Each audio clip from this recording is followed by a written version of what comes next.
Pois é, e vamos lá em Provérbios 25, o vídeo pausou, eu tive que sair e voltar de novo. Em Provérbios 25, aí já começa a ter os ditos de Salomão, né? Aqui já vai começar a terceira coletânea, o comportamento dos reis. Que fala assim, agora em Provérbios 25 fala assim, são estes os provérbios de Salomão.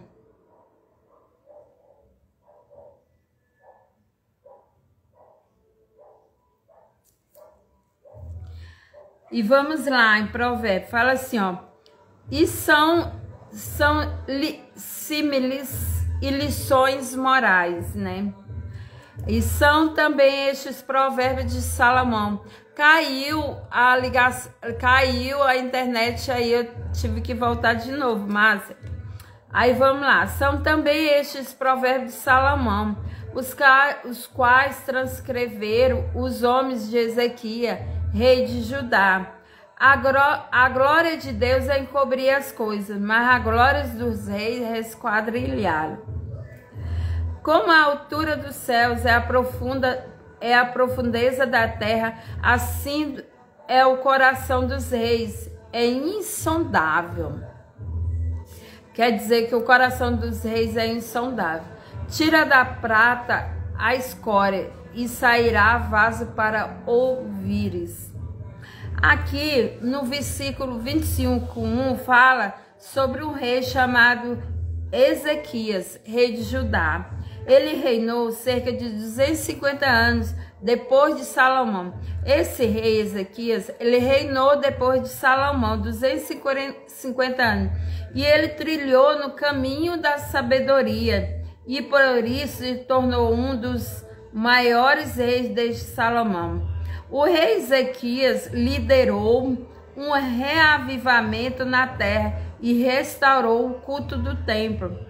Ele sabiamente encarregou um grupo de conselheiros de estudiosos para compilar os provérbios de Salomão, que no 25 a 27 ele vai falar muito sobre os ditos de Salomão.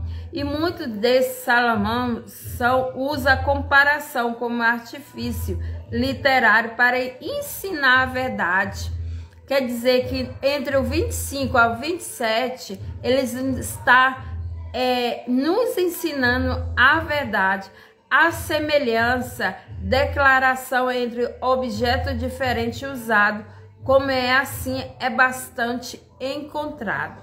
Então aqui ele traz grande ensinamento para nós, para a nossa vida do dia a dia, para a nossa vida com as pessoas, com nossa casa, com os nossos relacionamentos.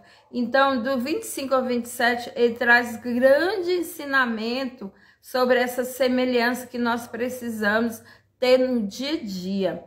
Aqui tem ó, uma coisa que eu vou ler aqui, ó, que fala assim, ó, lá, administração do lar, uma arte misteriosa. O rei Salomão identificou as 3 grandes pedras fundamentais do lar: sabedoria, o conhecimento dos caminhos de Deus, é a capacidade de tomar as decisões certas, tanto em assuntos práticos como éticos. Inteligência, a capacidade de aplicar os princípios de Deus, principalmente nos relacionamentos. Conhecimento, habilidade, úteis em áreas específicas. O lar é um lugar em que pais e filhos aprendem a sabedoria de Deus e sobre como aplicar em sua vida, em que relacionamentos amorosos são edificados sobre compreensão e comunicação mútuas, em que crianças e adultos aprendem a desenvolver as habilidades práticas necessárias para uma vida feliz. Aqui fala muito sobre isso, né? sobre uma compreensão, uma comunicação entre pais e filhos, né? Então nós precisamos de sabedoria, inteligência e conhecimento no nosso lar para nos administrar a criação de filhos e também vivermos em comunhão em comunhão na nossa casa. Administrar um lar Salomão fala que é uma arte misteriosa. Então, no nosso lar, na nossa casa, nós precisamos de comunicação, sabe? De momentos de comunicação entre os nossos filhos, saber, sabe, criar os nossos filhos na presença do Senhor. Isso que o Senhor tem para nós, criar filhos segundo a vontade do Senhor. Aqui, ó, vou ler aqui uma outra coisa que fala assim, ó, no 25:2. Deus preferiu não revelar tudo acerca de si mesmo. Deus oculta algumas coisas, mas o que é preciso saber para obedecer-lhe foi revelado com clareza. O rei precisa de sabedoria divina para ser capaz de tomar decisões. Nós precisamos. Bom dia, Janaína. Nós precisamos, sabe? Aqui eu coloco, aqui fala que o rei precisa de sabedoria divina para ser capaz de tomar decisões sábias. Nós precisamos, né? Eu falo aqui só o rei, mas nós, mulheres, nós precisamos de tomar decisões sábias no nosso casamento, decisões sábias para criar os nossos filhos, sabe? Nós precisamos de sabedoria e todo tempo a sabedoria é o Senhor Jesus e nós precisamos buscar Ele para nós aprendermos a administrar o nosso lar, a nossa casa. Aí vamos continuar a nossa leitura. No 25:5 fala assim: tira o perverso da presença do rei e o seu trono se firmará na justiça. Não te glories na presença do rei, nem ponha no meio dos grandes, porque o melhor que te diga, sobe para aqui os que sereis humilhado diante do príncipe, a respeito do que os teus olhos viram.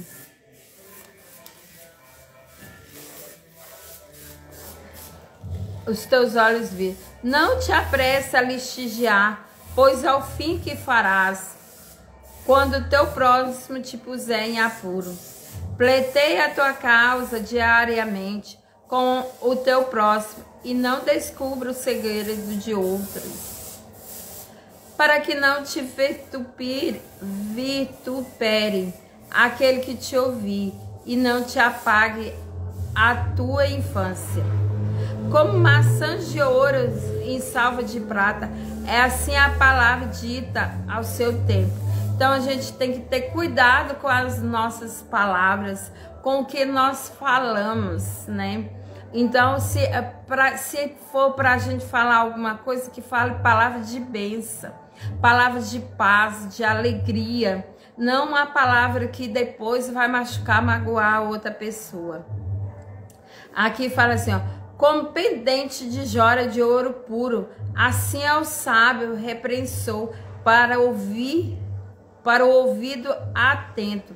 A repreensão feita com amor é aceita com a intenção de obedecer na hora certa, no lugar certo, da maneira certa, é mais valiosa do que o ouro. Quando vem a repreensão, quando é uma repreensão certa, ela é mais valiosa do que o ouro, né? E nós precisamos muitas vezes dessa repreensão para termos mais essa repreensão que seja uma repreensão de amor, porque quando você repreende o sábio, mais sábio ele fica. Agora, quando você repreende o tolo, mais tolo ele fica. Então, que nós possamos ter um coração sábio, um coração sábio, que é o que o Senhor quer de nós, um coração sábio. Como frescor, o 13 fala assim: como frescor de neve no tempo da ceifa, assim é o mensageiro fiel para os que o envia.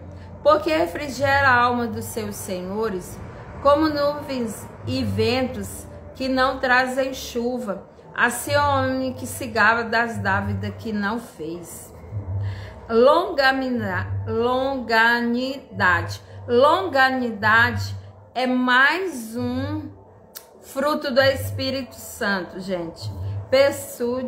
Persuade o príncipe, e a língua branda esmaga os ossos. Aqui o 16 fala assim: afaste-se, mel, come apenas o que te basta, para não te fartes dele e venha vomitar. Aqui ele fala assim, ó, o excesso é um problema. Então a gente precisa ter equilíbrio em tudo que nós fazemos na nossa vida. Nós precisamos ter equilíbrio para nós vivermos o dia a dia. Existe uma enorme diferença. Aqui, ó, aqui eu vou uma explicação que eu peguei, que eu achei super interessante, do 16 a 17. O excesso é um problema, nem muito e nem demais. Então, nós precisamos ter equilíbrio em tudo que nós fizermos na nossa vida. Existe uma enorme diferença entre o apetite saudável e a velocidade ou gula. Uma ideia errônea sugere que o prêmio seja êxtase e não a náusea. Traz embutida a noção de que a visita se torna mais valiosa quando é rara. As boas maneiras levam em consideração os sentimentos dos outros. Não faça visita muito frequente para que você não se torne um estorvo, mas faça suas visitas com intervalo. Ó, aqui em outra versão ele fala, né, que a gente não deve ficar muito na casa do vizinho e nem, tipo assim, tem muita gente, tem muitos problemas com isso. O exagero de tudo que vai fazer, exagera. Então ele pede aqui um equilíbrio, nem de mais nem de menos, né? Aí fala assim, ó, não faça suas visitas com intervalo suficiente para que, mas, ó, ele fala assim, ó, não faça visita muito frequente para que você não se torne um estorvo, mas faça suas visitas com intervalo suficiente para que se torne especiais. Como se costuma dizer, a familiaridade gera o desdém,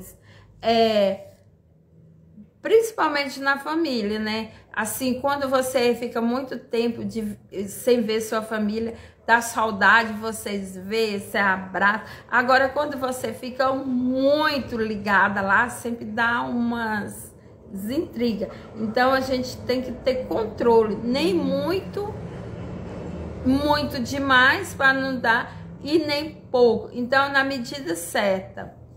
Bom dia, Robson. Então, assim, aqui a palavra, ela fala de nós termos equilíbrio, que é o fruto do Espírito Santo. Então, equilíbrio em tudo que nós formos fazer. Aí, vamos lá, no 25:17 fala assim, não seja frequente na casa do teu próximo, para que não se evade de ti e te aborreça.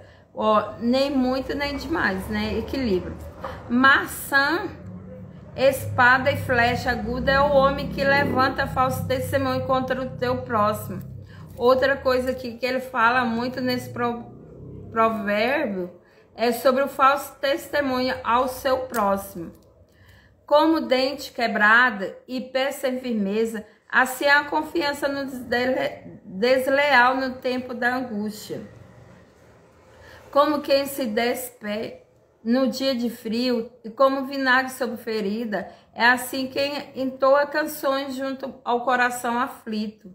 Se o que te aborrece tiver fome, dá-lhe pão para comer. Se tiver sede, dá-lhe água para beber. Aqui Em Romanos 12, ele fala sobre isso aqui, ó. Sobre o 21 e o 22. Fala assim, o que te aborrece, se o que te aborrece tiver fome, dá-lhe pão para comer. Se tiver sede, dá-lhe água para beber, porque assim amontoarás brasa viva sobre a sua cabeça, e o Senhor te retribuirá. Cuidado e a compaixão, e não a vingança, deve caracterizar cristãos. Então, gente, aqui fala muito sobre isso, né? Nunca pagar o mal com o mal, sempre o mal com o bem. Se a pessoa te magoou, te feriu, você tem que clamar pela misericórdia do Pai e abençoar essa pessoa e nunca amaldiçoar. Nós precisamos ter esse caráter de Cristo, que Cristo, mesmo sendo perseguido, ele sempre estava abençoando aquele povo que perseguia eles. Aqui fala, o cuidado e a compaixão e não a vingança deve caracterizar os cristãos. A bondade deixar o inimigo envergonhado e invocar a bênção de Deus. Brasa viva são os sentimentos de culpa. É melhor que seja sentido agora do que mais tarde com punição. Quando o indivíduo demonstrar compaixão por seu inimigo, é recompensado pelo Senhor. Eu quero ler lá em Romanos 12, que ele fala muito sobre isso. Romanos 12 fala assim, ó.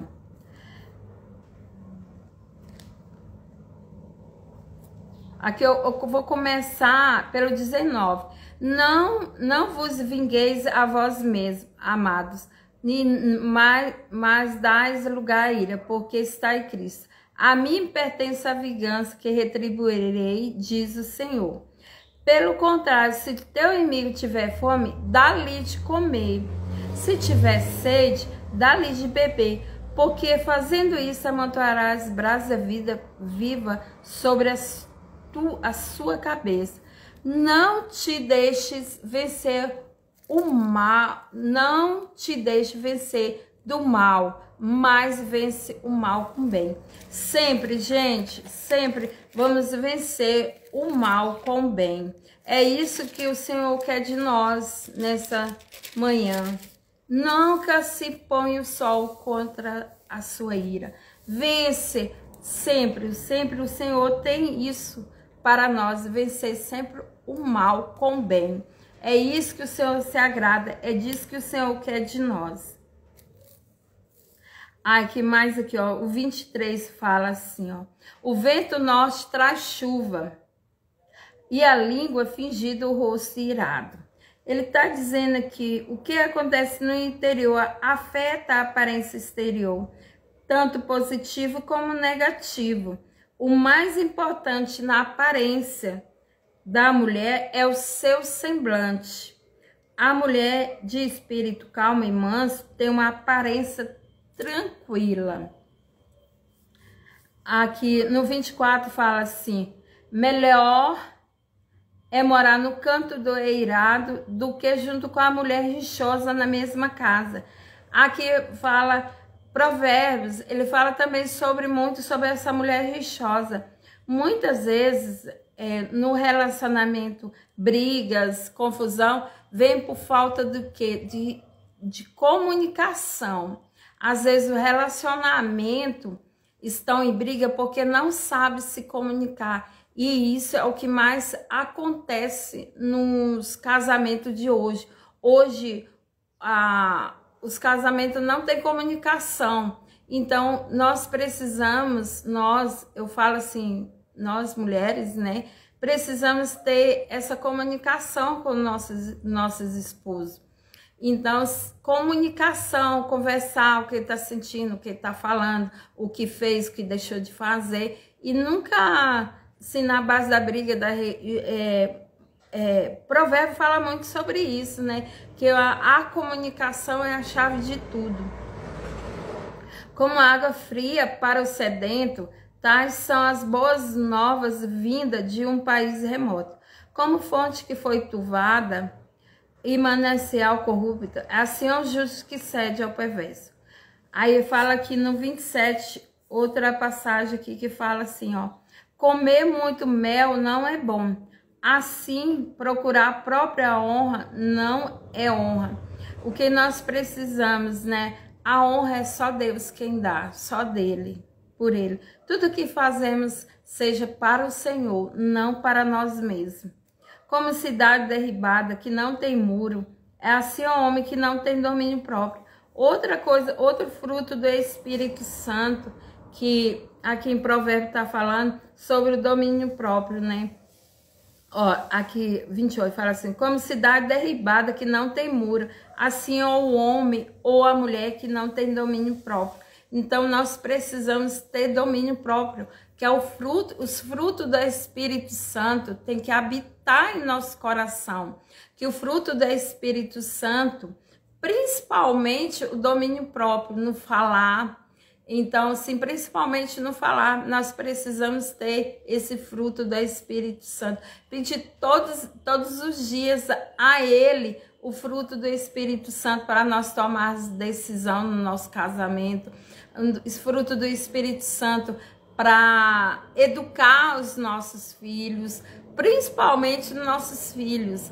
Então, muitas vezes nós não temos esse fruto do Espírito Santo, que é o domínio próprio, acabamos falando palavras que às vezes os nossos filhos vão ficar magoados. Não só o esposo, mas os nossos filhos, os nossos vizinhos, nossos amigos, nossos irmãos. Então, assim, o fruto do Espírito Santo, nós precisamos ter o domínio próprio, que é um dos frutos do Espírito Santo. Aqui fica mais um capítulo de Provérbios. O Provérbio é o livro da sabedoria. Cada um de nós deveríamos ler pelo menos uma vez no ano o livro de Provérbios, né? Uma vez no ano eu acho muito pouco. Nós deveríamos ler muito mais. Eu sempre tive o hábito de ler a Bíblia. Minha Bíblia ela é toda marcada, riscada, que eu gosto de ler e marcar aquilo que me chamou a atenção. Então, assim, sempre tive o hábito de ler e sempre tive o hábito de ler Provérbios. Mas esse ano eu comecei a ler mais Provérbios, porque Provérbio é o livro da sabedoria que nós precisamos no dia a dia. Então, assim, vamos ler mais Provérbios. Eu quero ler mais. Olha, gente, é tão engraçado. Já o mês que vem já é agosto. Então, falta poucos meses para o final do ano. E aí, eu pergunto, você já leu pelo menos um livro da Bíblia esse ano? Então, assim, eu sempre gostei de ler, eu, o Reginaldo, nós dois, nós temos o hábito de sentar e ler a palavra. Então, uma dica que eu dou para vocês, senta e tenha o hábito de ler com seu esposo a palavra, mesmo que ele não queira, né? Mas ler, às vezes ele está fazendo outras coisas, a gente pensa que o marido da gente não está ouvindo, mas eles estão ouvindo. Então vamos ter o hábito de ler a palavra de Deus dentro de casa, porque ler para os nossos filhos, às vezes os filhos estão brincando lá, nem está ouvindo, mas aquilo ali vai ficar gravado, aquela palavra. Então, se você tiver o hábito de ler todos os dias, ele é um hábito. Então, se não tem um hábito de ler, começa a ler Salmos, por exemplo, agosto agora, já vai começar mais um mês. Você começa a ler, Provérbio é um capítulo por dia, né? Então, hoje é 25, nós estamos lendo o capítulo 25 de Provérbios. Então, tem o hábito de ler a palavra de Deus na sua casa, na hora que o seu filho estiver brincando. Tem o hábito de ler a palavra dele, porque a palavra dele é o que nos sustenta todos os dias em fé, em amor. Então, assim, desde quando eu casei, tem 8 anos que nós casamos. Muitas vezes o Reginaldo, que é meu esposo, ele falava assim para mim. Ler a Bíblia para mim, às vezes ele até dormia, mas hoje ele lê muito mais que eu, mas nós lemos também junto. Então, assim, é um passo a passo, todos os dias fazer algo diferente. Todos os dias ler um capítulo diferente da palavra, porque a palavra, às vezes a gente não entendemos nada ali naquele momento, mas depois você lendo de novo, cada dia traz uma revelação diferente para a sua vida. E aqui vai ficando mais um provérbio. Eu quero muito agradecer cada um de vocês que entra na minha live. Às vezes tem pessoas que vê depois. Eu, assim, fico muito gratas por ouvir uma palavra de Deus. Às vezes, nesse dia, o que nós precisamos, porque os dias são maus, tem dias que é ruim mesmo, mas com a palavra de Deus, ele traz vida e paz ao nosso coração. Muito obrigada a cada um de vocês.